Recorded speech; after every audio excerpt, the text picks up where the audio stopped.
and you have to individualize this. So certainly, above all else, do not follow the directions on the package, which from boron they say give 5 pellets 3 times a day for every single remedy for any patient. It doesn't matter. That's what it says if you read the fine print on those little tubes that I give you. So don't ever do that. It sells a lot of remedy and makes you buy it again sooner, but it's actually silly. First of all, the number of pellets that you take has nothing to do with the potency. So taking 2 pellets versus 1 pellet is pretty much, by and large, the exact same thing. Taking the whole bottle all at once would do pretty much the same thing as just taking 1. But taking 1 10 times a day is way different than taking 10 all at once. So if you want to increase the intensity of the remedy, then you give it more frequently. You don't give more quantity of it. Because remember, this pellet that you're putting in your mouth has already been diluted thousands or millions of times over. You're talking about like a drop of water in a swimming pool in some cases. So would 2 drops of water from a swimming pool give you more chlorine in your body than 1 drop? It's not that much different. It's more how often you do it. Actually, the swimming pool and chlorine, it's not a good analogy. You get my point. So in administering the remedy, we consider posology. Posology means the intensity of what you're giving. So you know what remedy you're giving. Now the question is, how strongly do you want to give the remedy? And posology is made up of 2 components: frequency and potency.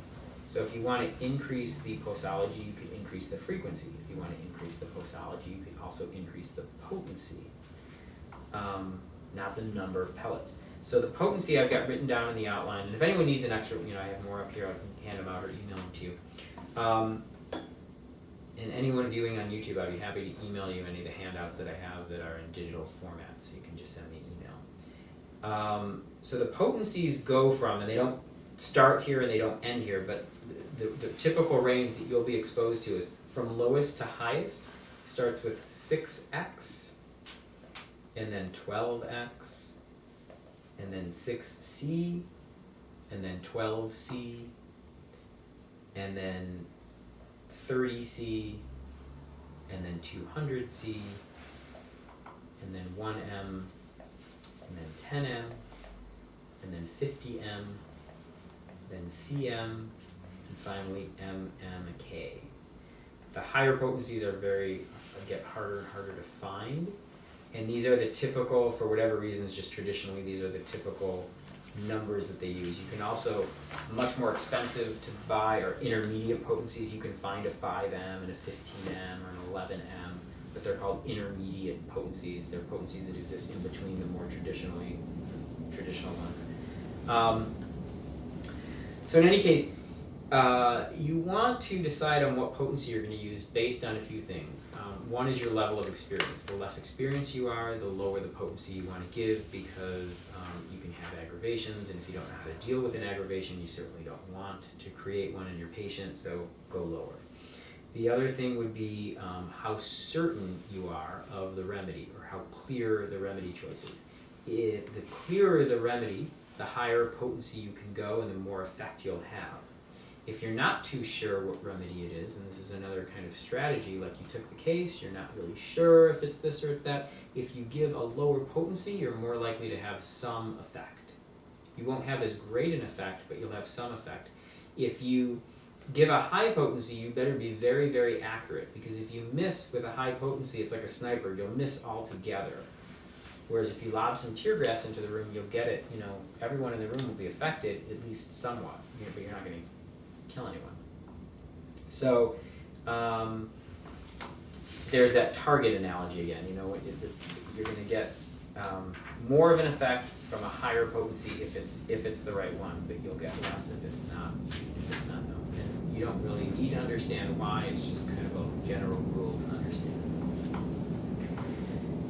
The other thing is that if you're, for our purposes, this is individualized, but if you're generally giving someone a particular potency over and over again, then after about a year of giving that same potency, you should probably go up in potency on that same remedy, because someone who's been exposed to a remedy for a year is not likely to respond to that same potency anymore, and they'll need a higher potency of the same remedy, even if they have the same condition or whatever.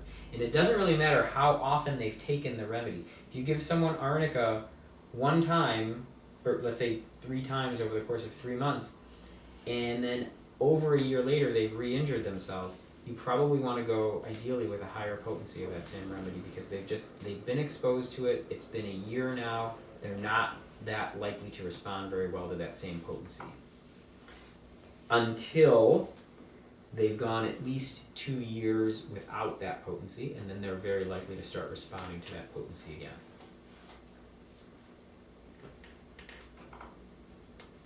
So that's choosing the potency.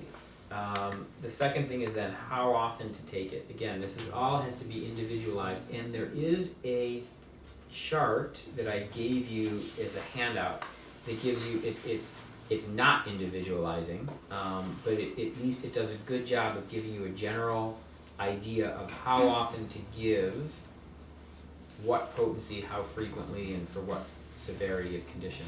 I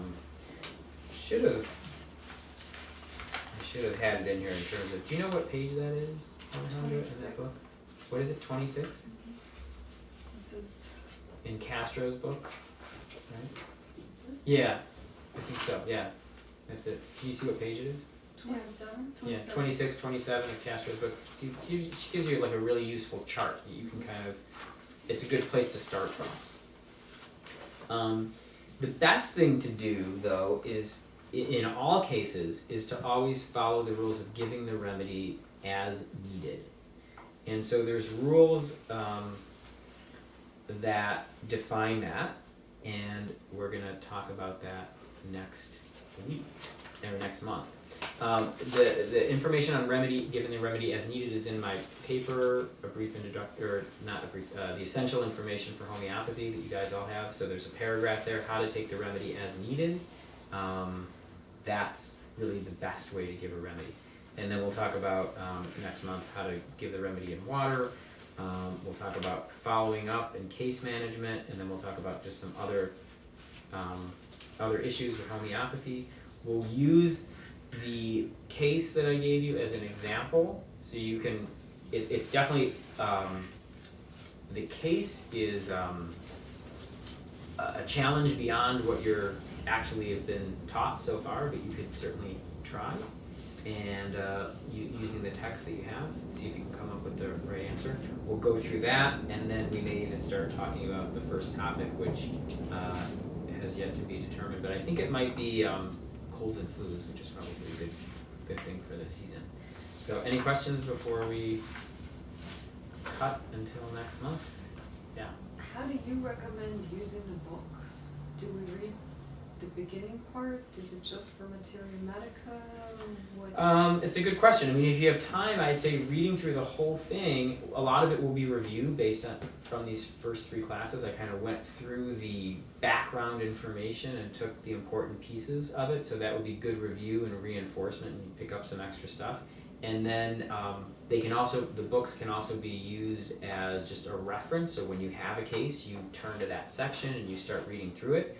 But you can also, just to read the books and study, you've got a materia medica in there, you can start just pick a remedy and read about it and just become familiar with it, underline it, make some notes, move on to the next one. So I mean, it could just be something that you just read from cover to cover, bits and pieces, and and then also you're going to go back to it a lot as a reference.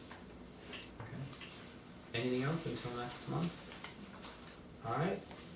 Thank you very much. We'll see you next month. Thank you. Thank you.